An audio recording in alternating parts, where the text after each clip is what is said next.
السلام عليكم، اهلا بيكم معانا وحلقه جديده من حلقات مطبخ اسماء وسلمى. هنعمل مع بعض النهارده رز بقشر الجمبري.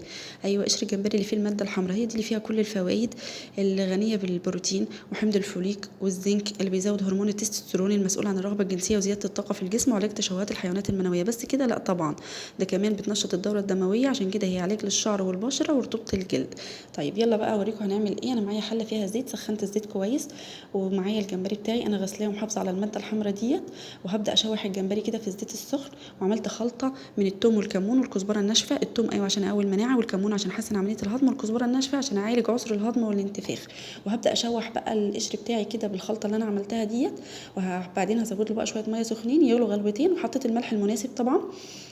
يغلوا غلوتين كده. وهبدا بقى اجهز الرز بتاعي. هشوح الرز بتاعي في شويه زيت. هجيب الاول شويه زيت، ومعايا بصلايه مقطعاها مكعبات. هتبلها كده هتبلها كده في الزيت، حاجه بسيطه كده عشان تبقى طعمها مسكر وحلو في الرز. وابدا اشوح الرز مع البصلايه ديت بالشكل ده. ايوه، الرز طبعا مصدر الكربوهيدرات بمثابه الوقود للجسم، يلا عشان ندي طاقه كمان ونزود الطاقه. وهبدا اصفي بقى الميه بتاعت الجمبري ديت على الرز. هاخد الميه المناسبه واسوي الرز عادي خالص زي ما احنا بنسويه. لما الميه تنشف هوطي عليه واسيبه يستوي على نار هاديه خالص.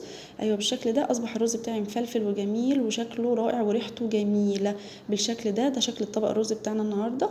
ممكن تقدميه جنب جمبري او ملوخيه بالجمبري او سمك. ده شكل الوصفه. لو عجبتكم ما تنسوش تدعمونا بلايك وشير وسبسكرايب وتفعلوا زر الجرس، ونتقابل على خير في وصفه جديده مفيده من مطبخ اسماء وسلمى.